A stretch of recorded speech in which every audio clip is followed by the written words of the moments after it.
Welcome back, ladies and gentlemen, bots and cons, to Tech Talk, the officially unofficial Transformers TCG podcast. We are here for part 2 of this week's episode. As we have in recent weeks, we're splitting it up. This time we got spoilers, and well, we talked on part 1. If you haven't listened to it or watched it, go check it out. It's all about event coverage, some exciting news from Vector Sigma. Well, I don't want to spoil too much. Go check it out. It's some interesting stuff that came up. But we are back for more spoilers. Again, it's kind of broken up in not sort of organized fashion. So, the first one up is, and I grouped them sort of together.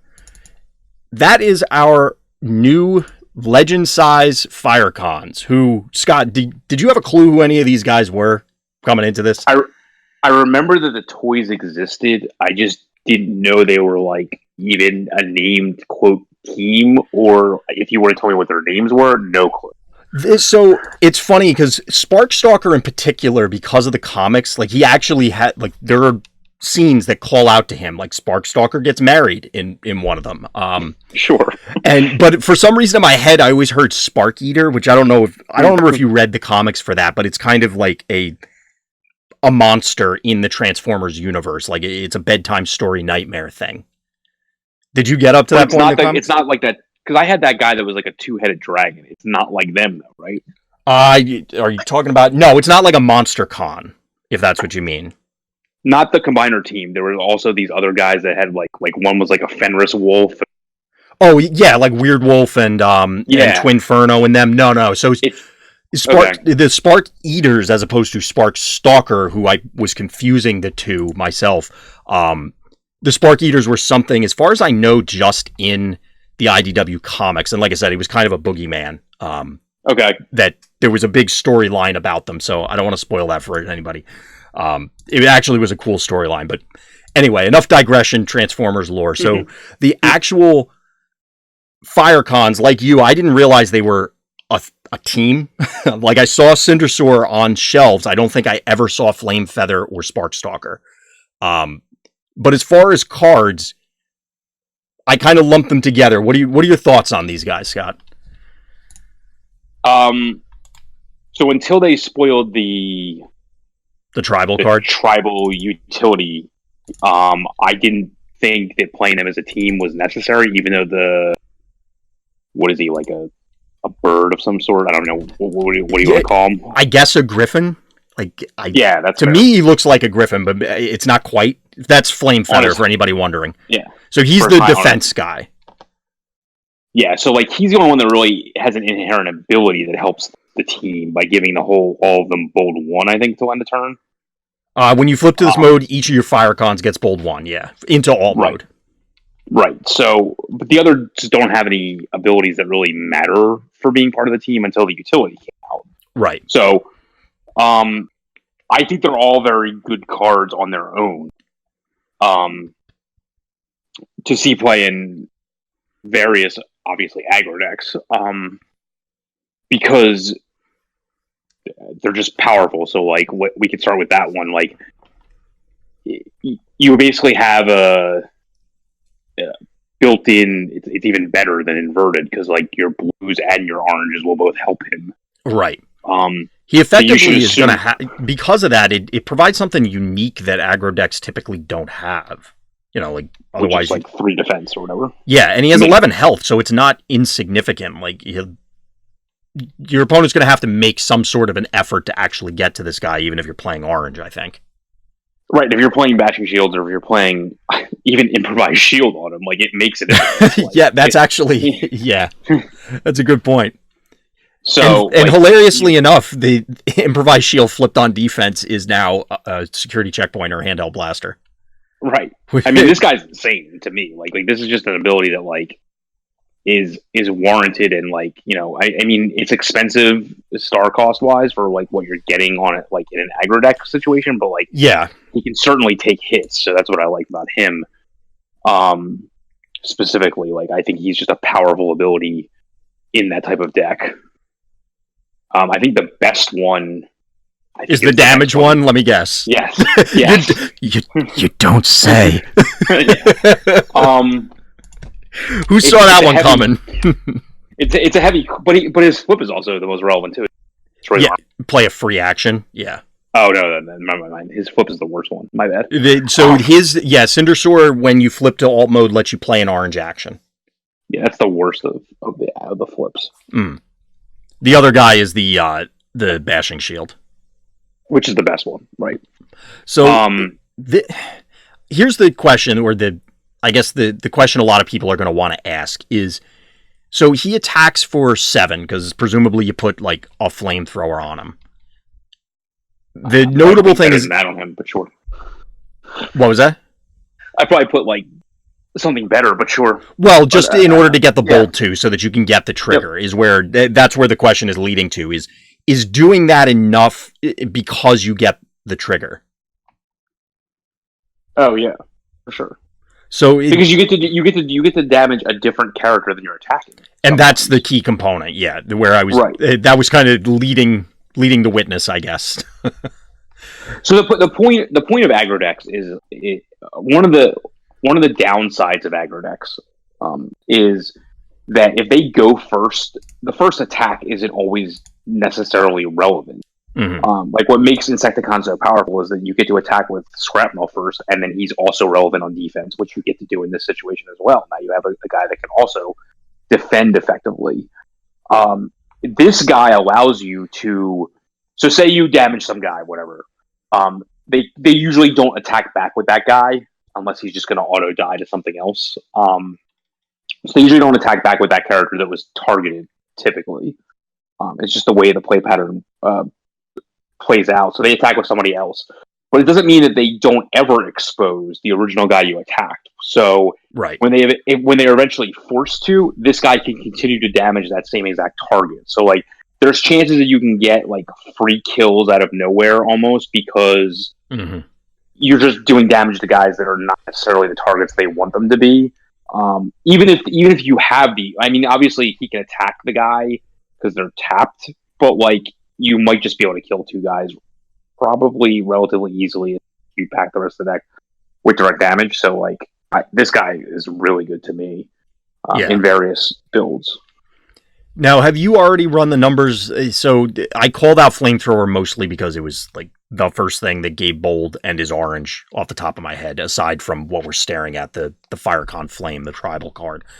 Are you anticipating that you're going to run Power Swords along with these guys, or just, okay, I'm just going to play orange and white pips and then as a smattering of bold? I guess where I'm going with it.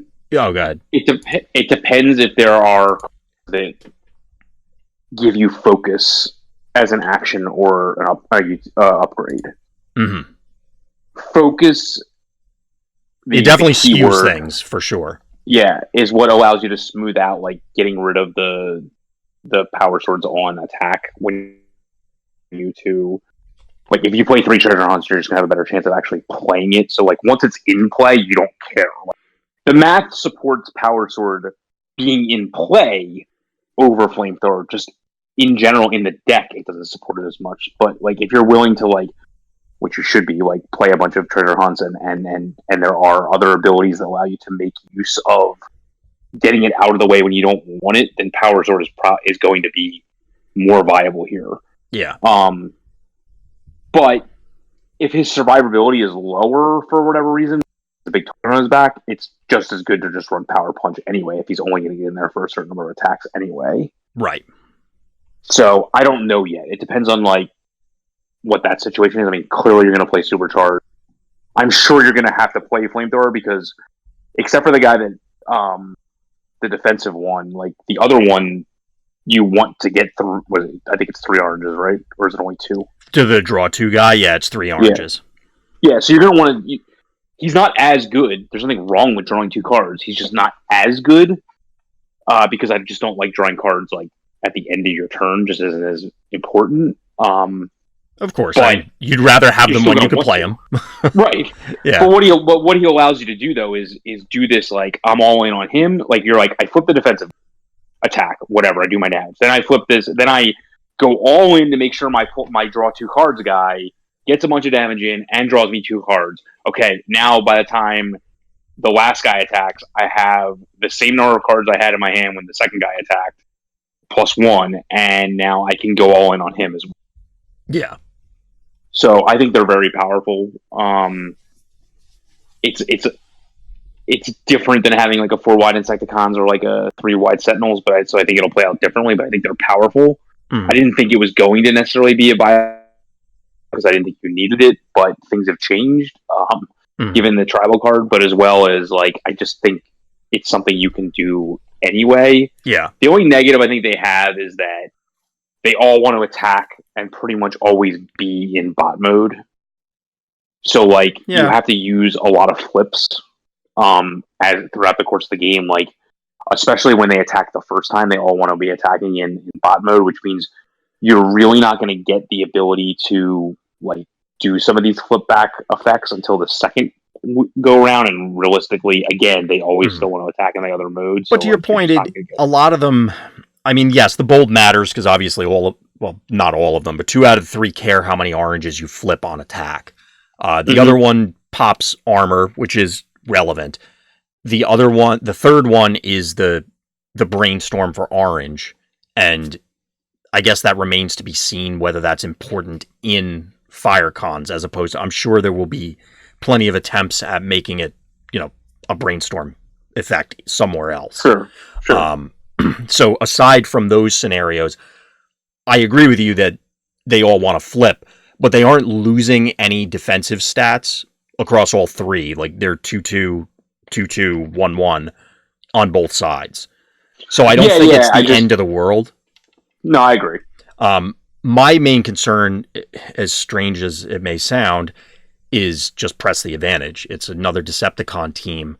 These guys are relatively sturdy, but they're not immensely so. So, like, a press the advantage on even the defensive guy probably means he's dead. I don't think he's dead. I just think that, they're still going to need a good upgrade as well.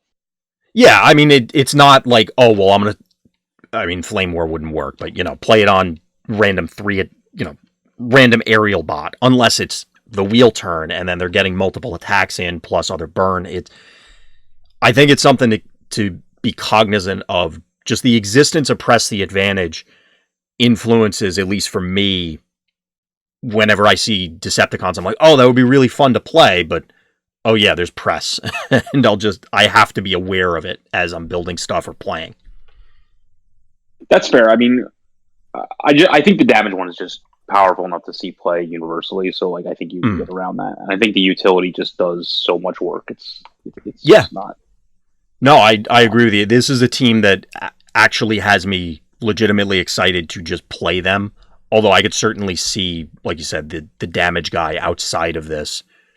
Oh, well, I'll just supercharge him. I'll just power punch him. I'll just whatever. Right. And, plasma burst your guy and punch that. Like, that just seems like it has so much potential. Notably, one of them is ranged, which I don't know how much that'll actually matter. But they aren't the Flame Feather, the Griffin guy, the defense one is ranged. The other ones are not. There's no specialist on this team, unfortunately. But they're only 20, and they're only 24 stars when you add them up, right? So they get a star card, right? Yep. So they could get they will get a star card. Obviously, you're going to probably, I guess, mount. They will get mounted missiles. Yeah, they will get mounted missiles. So it'll be. Yeah. We're going in the same direction there. So anything else on the Firecons? No, just the utility is awesome. You get the utility is essentially like, for them, it's a better matrix that goes on anybody because whatever character you play it on affects the entire team. Mm-hmm. I'm not going to be I'm sure there will be Christmas Land times where you have more than one of them in play, but I don't think you can depend on it, obviously. But obviously, it's the same thing to do. This is a deck that probably wants Swindled. Probably. It's definitely a deck that wants Treasure on. Well, yes. So yeah, it's possible, and then because once you have more than one of them down, it's just insane. How you could lose that game. Because the big thing is you can play it on a character that's already acted, and it helps the team. Yeah. So it's not like the thing where you're like, I want to play a weapon on the guy that's going to attack. Like you can play it on a tapped guy, and they'll still have that. Maybe the defensive massive. guy. Yeah, which is massive. Yeah, So, exactly. That card really puts this team over the top because it just allows so much diversity in when you draw cards, when you play cards. It's just very powerful. Yeah. Yeah, this team is definitely exciting, and I think it offers a lot of... I mean, you put it succinctly earlier that it's not going to play the same as other 3-wide or even in general orange aggressive teams, which is good. That they're I want to play aggro, but I don't want to play Bugs, Sentinels, Dinobot, whatever. Pick one of the teams. Well, this does something similar, but it's similar, not the same. So it gives you alternatives. So I guess moving from there, we are actually going to switch gears over to some of the battle cards real quick. So one of the ones that came up actually during the event was Laser Cutlass, or as people were referencing it later on, Fusion Cannon of Megatron. Fair. Now that you've had some time to think about this, do you like this card? At the time that it was printed, I said it was going to be the most expensive rare in the set. So, yes. I mean, this card is amazing. So this takes care of all the problems I have with Piercing Blaster. Except for the fact, obviously, that only certain characters can wield it. Well, I mean, yes, but I could think of some higher than 7-star characters that could or would want it, potentially. But there probably aren't that many. You know, like there were specific ones that I thought would be it'd be good on. But I think it's fine with the restriction. Like, it's not... the card isn't fodder because of the restriction. No, not at all. Like, it'll heavily shine. I mean, it's funny, like, I listened back to our last podcast, basically dissing on Chromia, and now all of a sudden this makes her viable. Right. Which she's appropriately on the card. Yeah, that I was about to call that out if you didn't. But, like, this card is insane for aerial bots. This card is insane in 3-wide Optimus decks, just 3-wide defensive decks in general. Because you're going to have at least 2 viable targets in that situation. Typically, like, any 3-wide defensive deck, the middle and small character usually struggle to do damage. That's out the window. So, like, right there are 2 viable meta decks that will immediately improve by using this card. Let me ask you this, Scott, not to break your train of thought, but do you think the existence of this, and in conjunction with other things we're seeing, specifically weaponizers, battle masters, the obvious thing is, okay, well, people, instead of playing bashing shields, are going to drift more back to ramming speeds or vaporizes, those sort of things. Do you think the fact that we're seeing something like Laser Cutlass is enough of a hindrance to battle masters and things like that to make you second guess building a deck around them or with them? No, because this is really good on them to at least get them to doing damage before they become the weapon. So I think this is really good with the one guy, whatever the one guy I really like. I always forget his name. The blue guy. Tough 3 guy. Oh, the tough 3 Decepticon. Yeah, I don't remember his name. Yeah. Sorry, tough Decepticon guy. You're a tough dude for a little while until we have the cards in hand. I know he's a raider or something. I just forget what his name is. Yes, I'll. While you're talking, I'll go back and look for it. But I guess where I'm going with it is more... Do you expect that now... Okay, we have a pretty decent quantity of viable weapons, including blue ones now. You got this, well, the tough guy turns into a blue one for all that, or would be running a blue deck, so we'll dub him a blue one. Do you expect that ramming speeds, vaporize, those sort of things are going to make enough of a comeback to care, or is it just, well, if they have it, they have it? Quartermaster exists, so it's not really relevant for me. Yeah. You would still run that deck with any, as we talked about last time, with any Battlemaster deck, so that's why it really doesn't bother me. Like, I mean, if they're going to get rid of the weapon, they're going to get rid of the weapon, but, like, for this card specifically, like, I'm not worried about it. Like, this card will put in a lot of work, and that's what matters to me. Like, this card will guarantee do damage. And then gives you the +1 attack on top, which is not irrelevant. So, gotcha. Completely reasonable. Yeah, I would say, go ahead. As it stands now, like to me, this is the most ubiquitous card in the set at the rare level, which will show up in the most lists. So that's why I feel like the way it stands now, if I was speculating, I would say this is going to be the highest price rare in the set. This is your mining pick? Yeah, for now. Definitely. Yeah. I mean, obviously, there's still cards to be revealed. I don't know off the top of my head how many rares we have remaining, but we'll see how that goes. I think the Firecon card is a rare also, but which is also really good. So the tribal card, you mean? Yeah. I might as well check it right now because we're on it. The Firecon card is a rare, which makes sense. Yeah. Those guys themselves actually are common, uncommon, and rare, which I guess there's 3 of them. Oh, who's the rare? The rare is Cindersaur, who is the damage guy. Shocker. Yeah. Who's surprised? Who has 2 thumbs Yep. and is not surprised? This guy. Okay, so moving on from Laser Cutlass, which I think I agree with you. There are a lot of hypothetical and realistic uses for it. I mean, they should have just put Flame War on the card, as far as I'm concerned. Well, honestly, yes. So, but they do have a thing. Drew had mentioned this, that it's characters wielding weapons, characters that are in the set. Yep. I mean, mostly he was talking about Battle Masters, but I guess here as well. Yep. Moving from there, we have our 2 new secret actions. The first one up is Infiltrate, which you were talking about control decks, and I know you've played them in other games. So talk to us about this counterspell. Is this the orange one, or is this the damage one? Yes, this is the orange action counterspell, essentially. So the question becomes,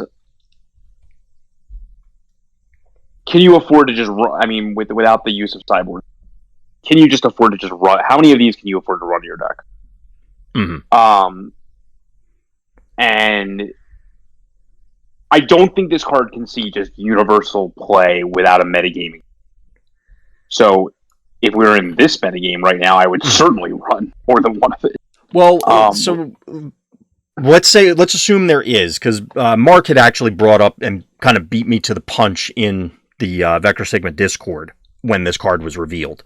Mostly because I think I was at work or in a meeting, and he had already said it by the time I got out. But the scenarios to me that I would want this is you want this, but don't want disruptive entrance. And when is that? So they're top decking the action, because otherwise any turn that you'd played this, you could have just played disruptive entrance and ripped that orange action out of their hand. But this is the same exact conversation we had about counterspells when we first talked about secret actions. Yeah. That situation is you're going to get in that situation, be pretty much past turn 2 or 3. Mm-hmm. They're in top decking mode. Especially if you go first and they can play the first action, chances are they're going to be in that mode relatively quickly. Yeah.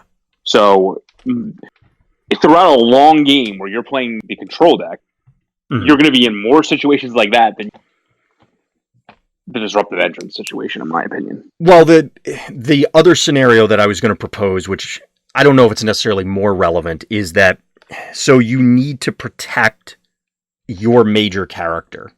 So, okay, and that kind of ties back to the disruptive entrance, where like going into a wheel turn or something like that, you just want to make sure that they aren't getting 2 clean hits on, say, your Optimus.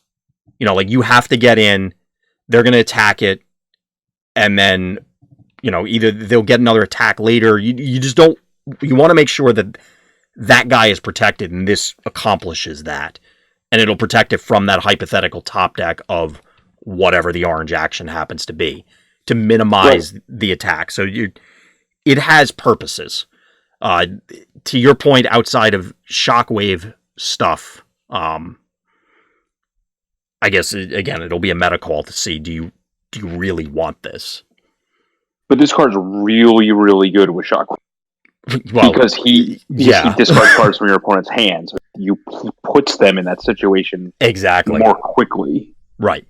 So it's extremely powerful with him. It's also obviously powerful with Skywarp as well. Like that's the other thing. Like remember, Skywarp has to get 2 different secret actions back with his flip ability. Yep. So you need a quantity of them, or not a quantity, a variety of them. Right. So you can run like one of each of the ones that were revealed, and probably like 3 of the original one that was revealed that you're going to run in any defensive deck. Yeah. So like just giving that quantity and through flips, just getting them into your scrap pile, and then playing them and drawing a card off them through him is going to be extremely viable. So like, I just feel like secret action based decks are going to be most powerful in the hands of one of those 2 characters. I do think, again, like the defensive incoming transmission is just a ubiquitous card that you play in any defensive deck. But yes. But outside of just running that card in every single deck the way it stands right now, only having seen 4 of them, other secret action based decks are going to be based around either Shockwave or Skywarp, and I think both those characters like this card. Yeah. So that's why I like it. It's interesting that Laserbeak is the Soundwave minion that interacts with secret actions, but Ravage is on here. And none of them seem to...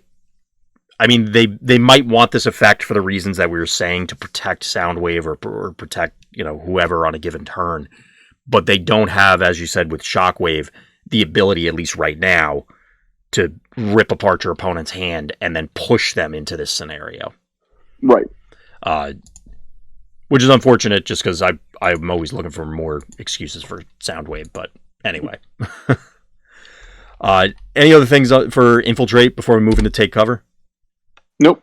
So the other one is, well, I'm sure you hate this card because it's anti-burn. Sure.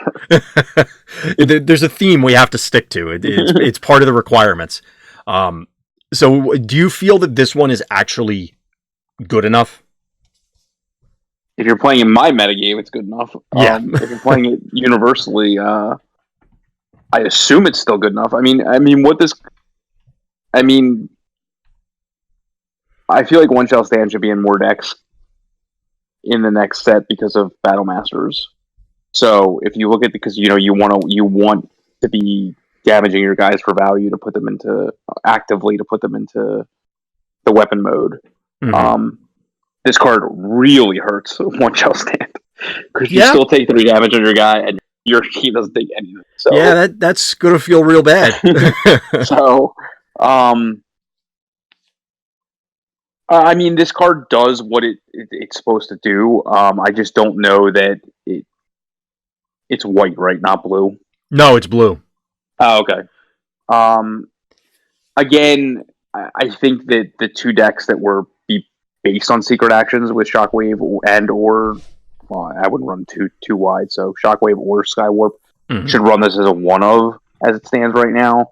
But I don't think, again, it'll be a meta call, but I don't necessarily think that Universal Blue Deck should consider running this, because I don't think it's as important for them. I'm not sure. This is one I legitimately am not sure about, only because I could see the value in a variety of different things, because yes, if you're not preventing it long term, but if the focus is, I just need to make sure that my Optimus Prime that's at 11 damage attacks one more time.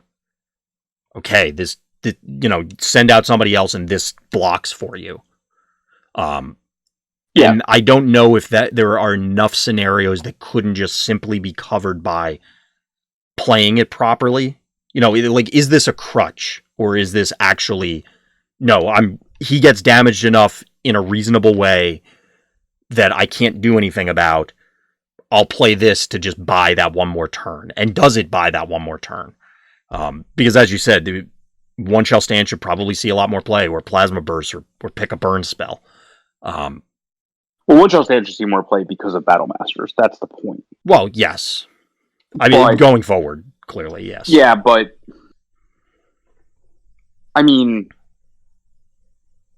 if there's heavily ranged blue decks, Armed Hovercraft should see more play. Like, if there's heavy Sentinels that leaves the guy at 1 damage and you use this to stop their Hot Rod, you just basically force your opponent to attack you one more time. That has value.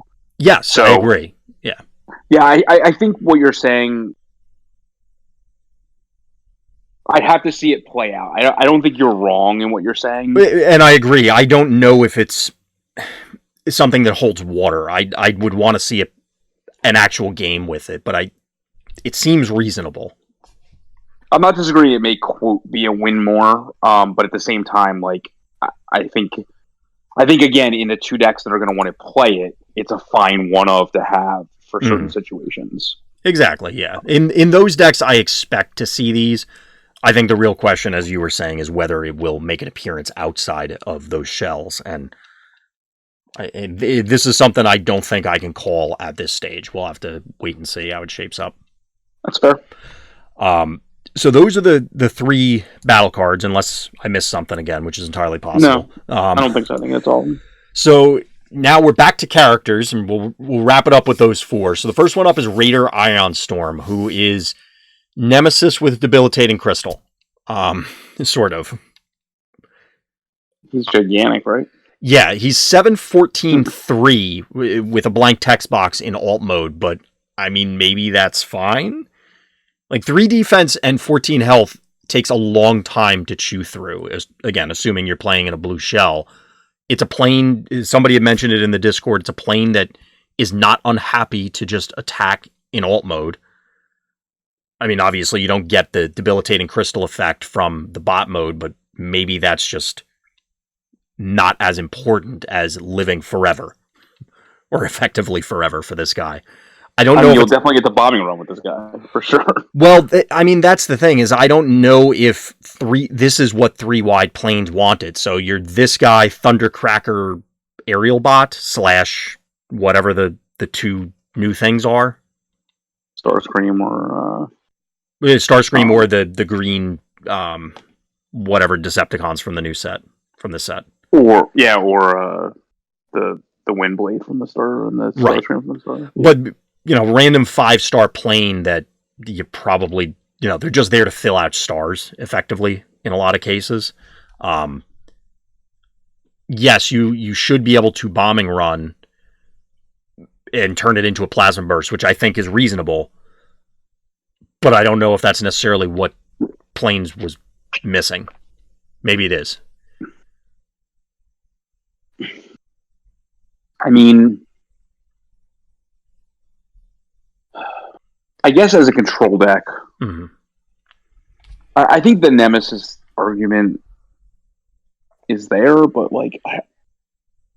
what's his attack in bot mode? He's 7/14/2 instead of 3. But he has the built-in crystal built in, which is not irrelevant. Which is relevant against other blue stuff. Yeah, and against weaponizers, and battle masters. Yep. This guy's insane in Siege Limited, obviously. Well, yes.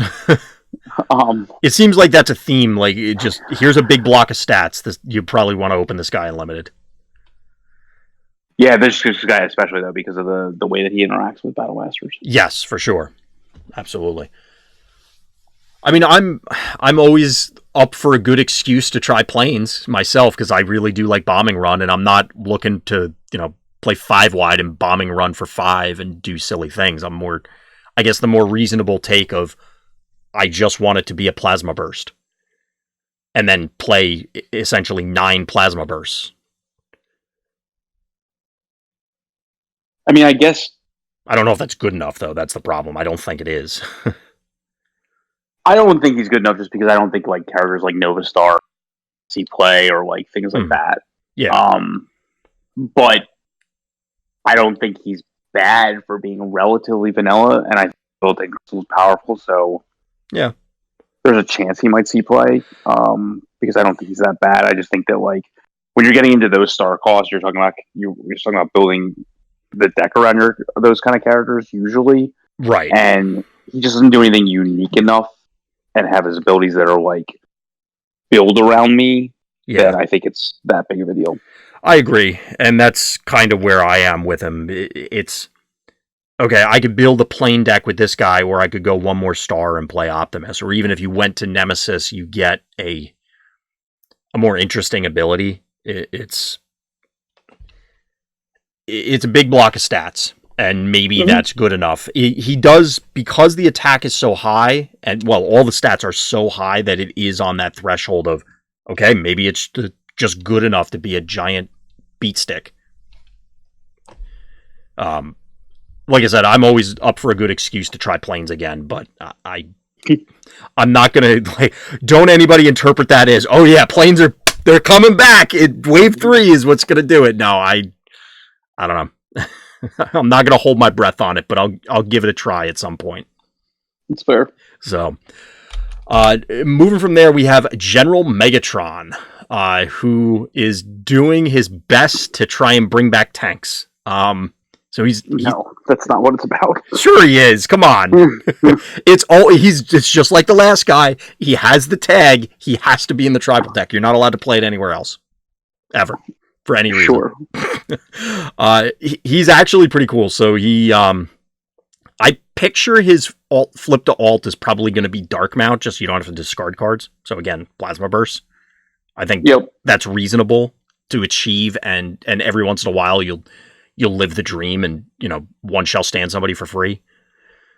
It'll be tough, but yeah, you're like I said, live the dream. The bot mode ability at the start of your turn, if this has 3 or more upgrades, do 1 damage to each enemy. End of your turn. It's a huge difference. No, it's at the start of your turn. Oh, I thought it was at the end of your turn. No, I'm looking at it right now. Sorry. I hate to be the bearer of bad news. Otherwise, yeah, that would be significantly different. Yeah, my bad. Okay. As end of turn, yes, I think I feel like as it is written, that's asking a lot. I mean, you clearly could just go all Decepticon and get swindled, and then try and load them up that way. No, I just think you just play it as if he has it, he has it. Well, yeah, I think it's. I don't mean build the deck around trying to swindle new designs things onto him, because that doesn't seem reasonable, but it's not impossible for this thing to just happen. So because I thought it was end of turn, this changes things then. Because now he's much better with Hunker Down than I thought. Because now you don't care. Now because now you can get the armor and then back, and then, but if you have a weapon on you, it's 1 by playing Hunker Down, get the armor on you, play a utility, and then you're fully suited up. Mm-hmm. Well, you could have done that even if it was end of turn. Well, it would have been. It was. Yeah, it's just that now. I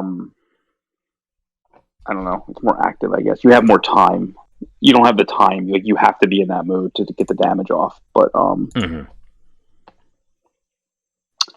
it's 2 more attack also. But I don't know if that matters. I mean, that does matter. But no, he's powerful. I mean, yeah, no doubt about it. He's super rare. So I guess there's probably not going to be since COG was a super rare.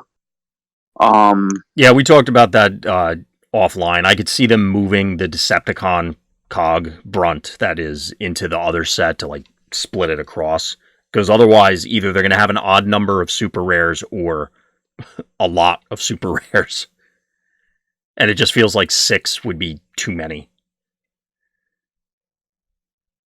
So this is the 3-wide Decepticon as opposed to 3-wide Optimus. Yeah, it's gonna come down to how viable and how active that flip can be. Because if you can get it to be 3 damage relatively consistently in a control shell where you can decide on who gets attacked, it's going to be powerful. Well, now that you're getting, as we talked about earlier with Laser Cutlass, that one of the issues previously is that viable blue weapons were just in short supply. Yes, you have Energon Axe. Okay, well, you're restricted in who it can go on. You could run one of the blasters, and, well, this guy will get access to armed hovercraft. And so will, certain 7-drops that you're going to run with Flame. Yep. So I don't think it's still going to be a challenge, I think, to get to 3 weapons. just because either one of two things are going to happen. One, it's the increased rise in ways to address weapons because of all the stuff in this set. Like, there's lots of things that you're going to want to hypothetically remove weapons. Or two, even in a blue shell, like, your guys are going to die.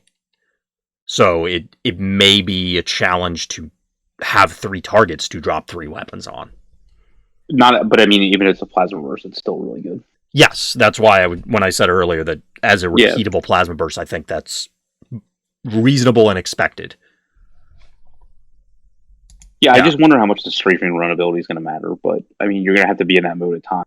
So yeah, I mean, so you're going to be running security consoles, excuse me, sparring gear, and then you're already running weapons. But if you're playing, like, that ability fights the other ability because you're only going to have so many turns to play upgrades, barring Swindled or something. And if you're sinking everything into the strafing run, those are upgrade actions as opposed to actions that are not playing weapons on your other guys to power up the flip mode. Yeah, that's fair.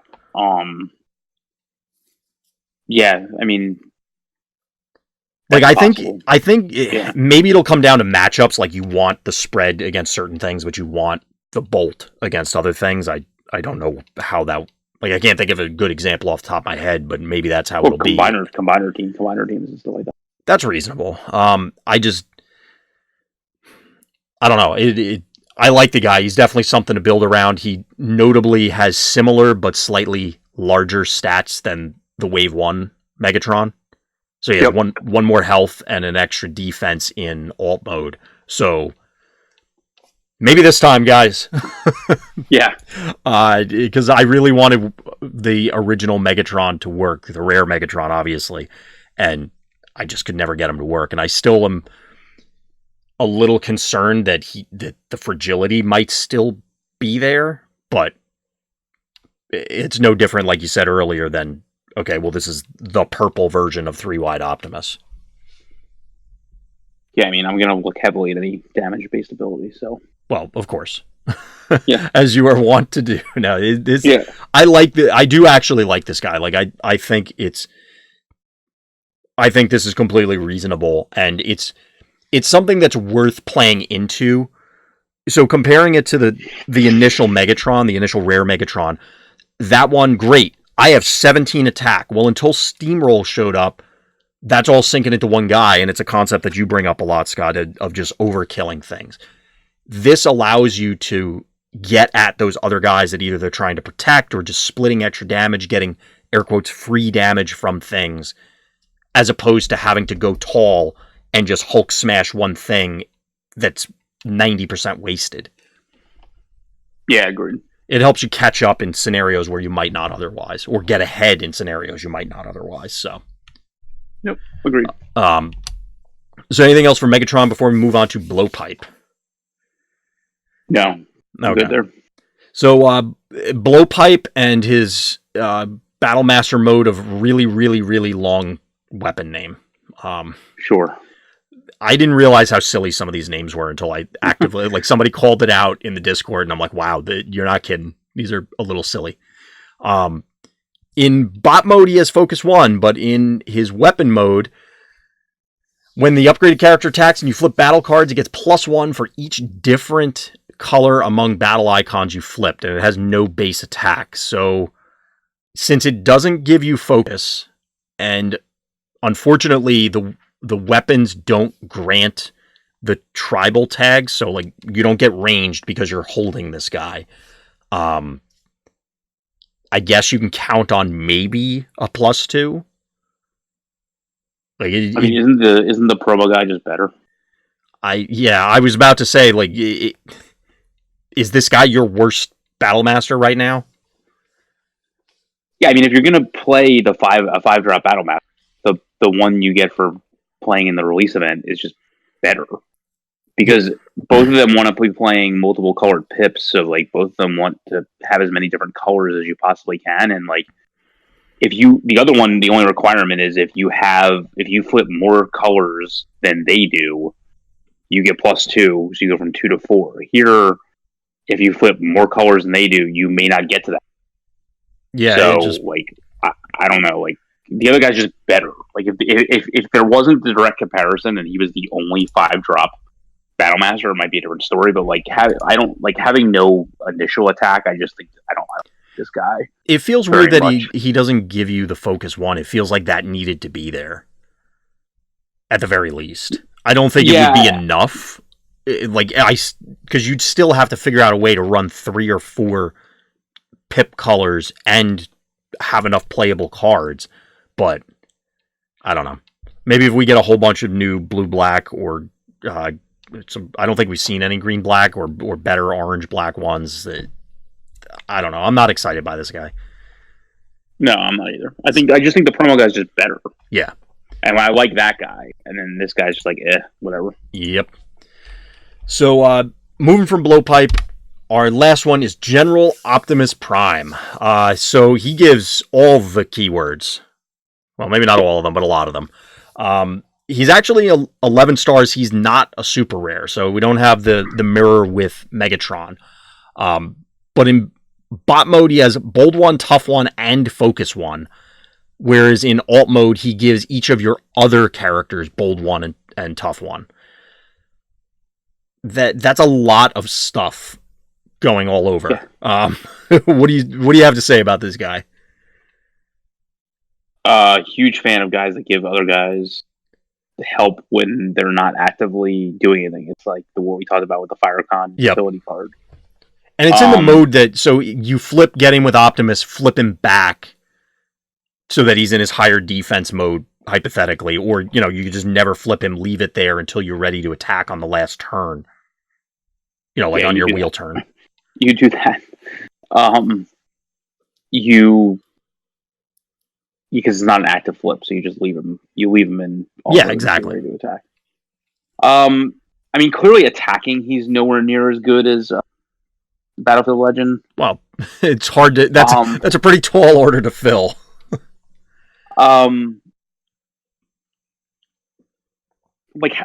So again, I assume it's 3 wide. Again, with any. I think we talked about this with Alphatron. Guys that cost 10 and 11 just allow you to use a secondary character that has a real effect on the game, i.e. usually Wheeljack. Yep. But there's the new Ironhide. He's melee, as usual, melee in the truck mode and ranged in bot mode again. Right? Yep. Yeah. Exactly. The question is, does getting Bold 1 and Tough 1 ever matter? Getting both of them. So that was the thing I was going to ask is, do you think this guy justifies a actual split combat pip deck? Because they've been trying this, not just in this set, but in the last few sets. That okay, go ahead, guys, try and make it happen. But it seems to be okay. Well, you play orange or you play blue, and maybe splash, but not 50-50. Plan in general. Not plan. Focus in general is what allows that to occur, according to my math.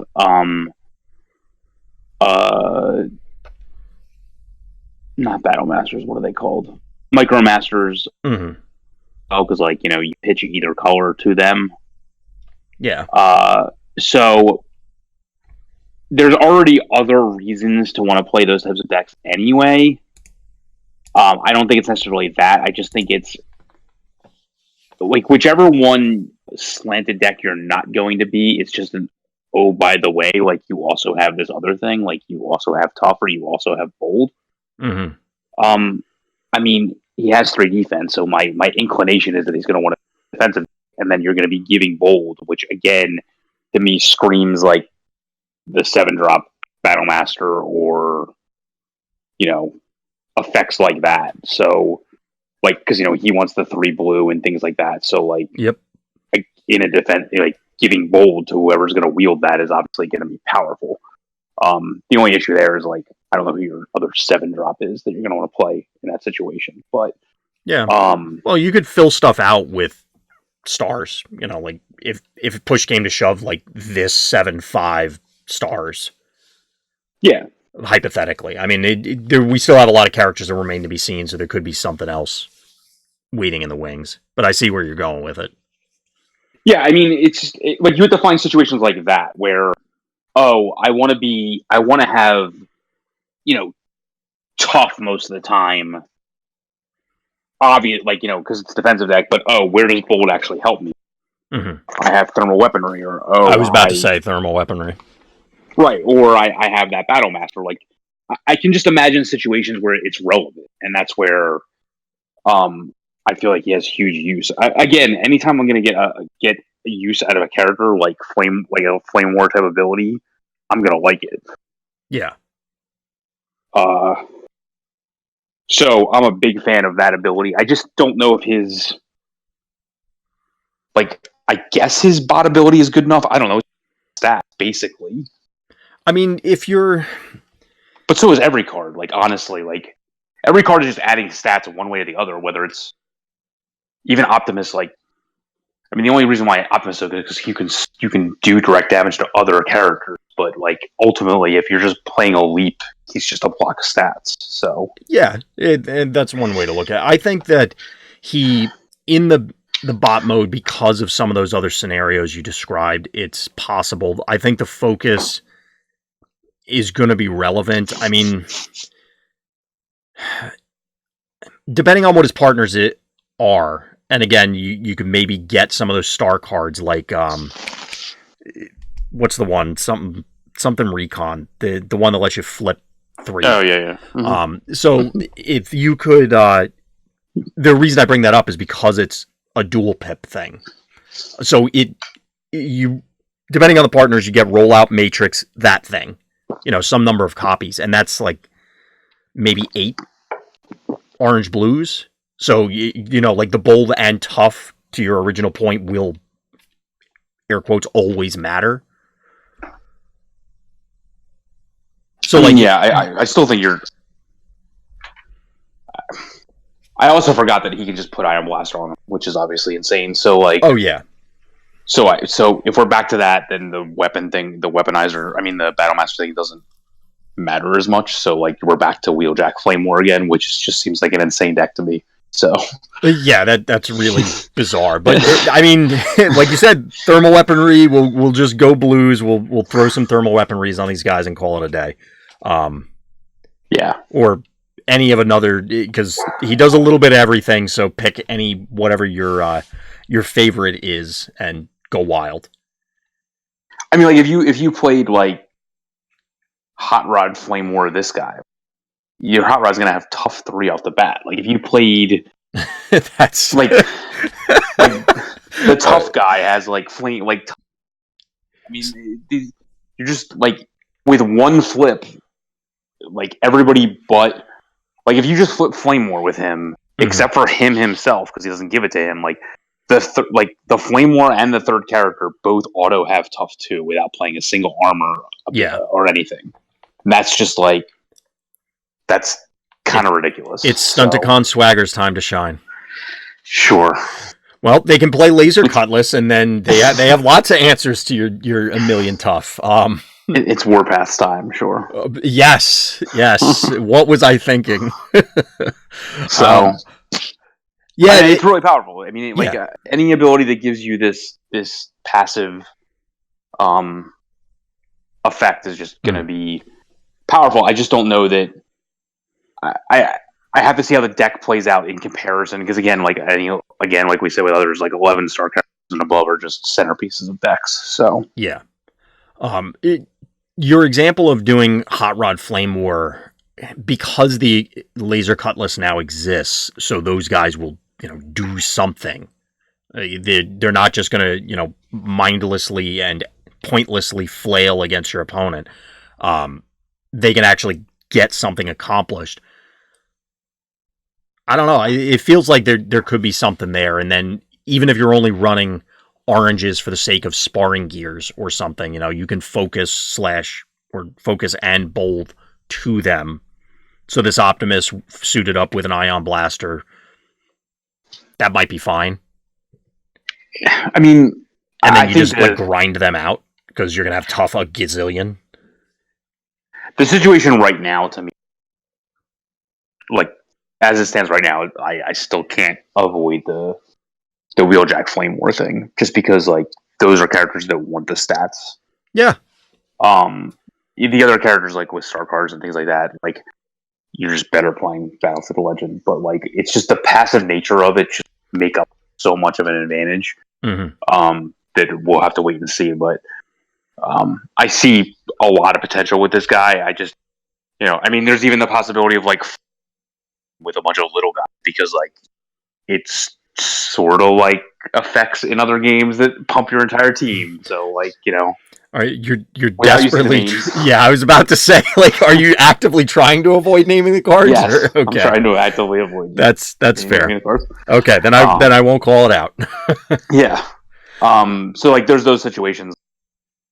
You play it with Silverbolt as one of your 5 drops. He has Bolt 2 built in, like, and to get his flip ability, like that's the thing. Like, you have to look for ways that like a typically defensive deck or something like that want to make use of the opposite thing. I can't imagine where there's a lot of like use of tough. Like I think there aren't any. I'm not positive, other than like preventing more damage. But like things like Silverbolt, things like I guess it would depend if we saw more greens that in this set that we would want, because obviously you're not getting enigmas or something with this. But yeah, I just think things like that, Silverbolt or the weaponizer, like the Battle Master guy, things like that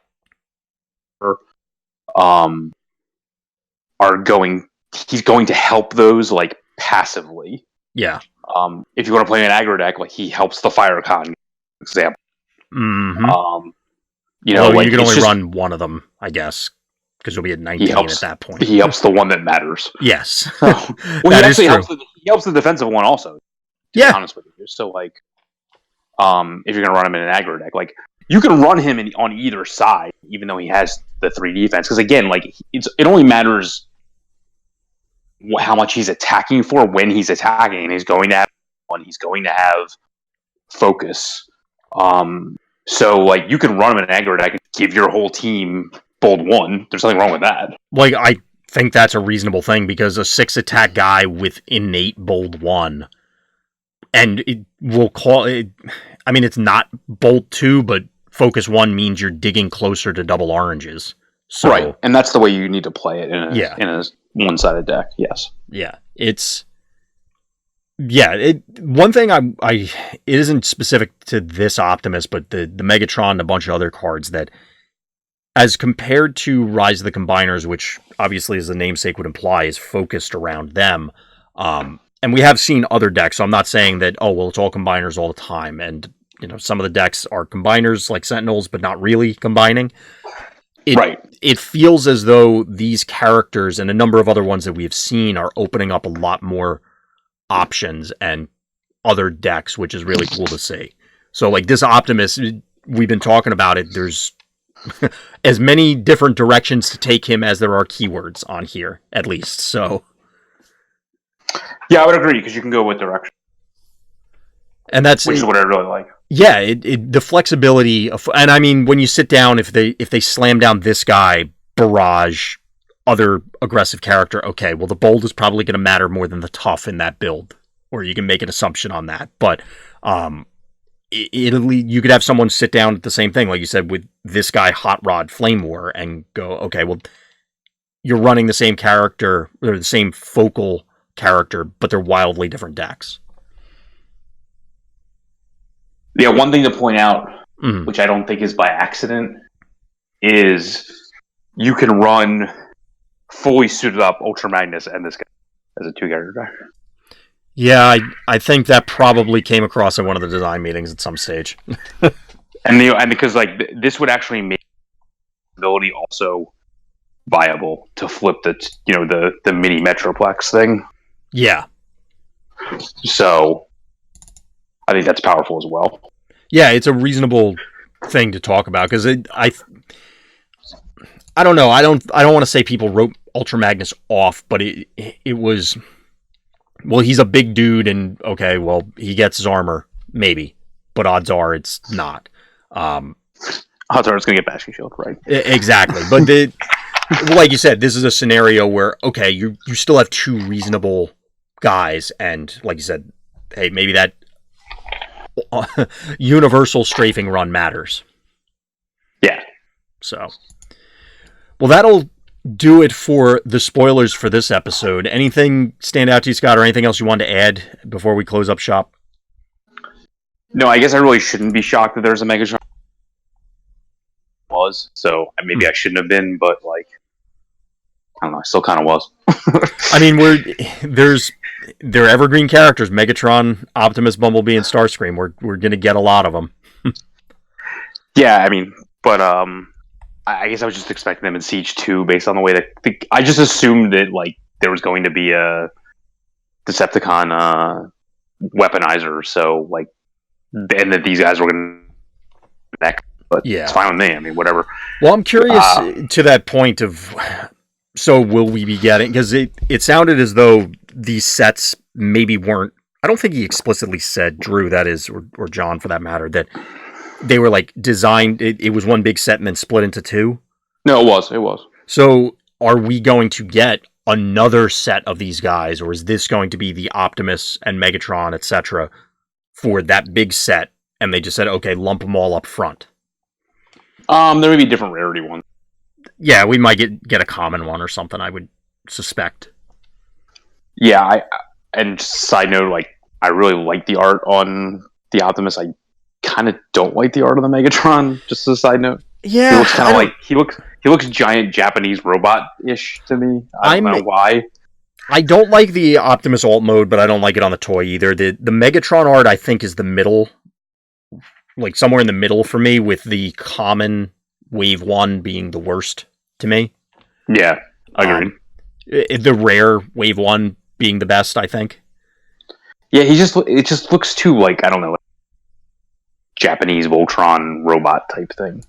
I gotcha. The head is like too far down, like in the chest. I don't get it, but whatever. I mean, I like the look, but yeah, as in the pose that he has. Mm-hmm. But I'm not, and I don't really like the tank mode, I don't think. But whatever. Optimus is a truck, right? Even though it's like some Cybertronian truck, right? Yeah, the space truck with anti-grav tires, because he still has tires. Although, to be fair, they did do that in the video games, where if you didn't have, like, boosting, so for the extra friction, they would pop out tires and go faster, kind of thing. Gotcha. And then otherwise, they were, like, kind of hovering around. But anyway, so yeah, that'll pretty much do it for us, ladies and gentlemen. So, one last chance. Anything else, Scott? No, again, like, we're still waiting patiently for some of this convention news to come out, and when it does, we'll try to jump right on it. Right. If you have any, I don't know if there's any questions in chat at all. I guess we... No, it was kind of quiet this week. We did have a lot of people, but everybody's lurking, so shout out to chat. Thank you for listening. Yeah, if you have any questions about any spoiler cards or want more information on the Patreon, or like want to talk about it at all, like, what you're quote getting for your money or anything like that, just feel free to reach out to any of us. Yep. Push it in the right direction. Absolutely. So yeah, like we had mentioned in episode 1, that was the big secret I was alluding to earlier on this half. Check out over on vectorsigma.info, and you can get a link to all the Patreon info, and it'll fill you in, or as Scott said, reach out and we'll be more than happy to explain everything. So that'll do it for this week, part 2. Definitely check out part 1, where we went over recent events and the Patreon and other news. So thank you everybody for listening. Thank you for watching, and please tune in next time for more Random's Thoughts.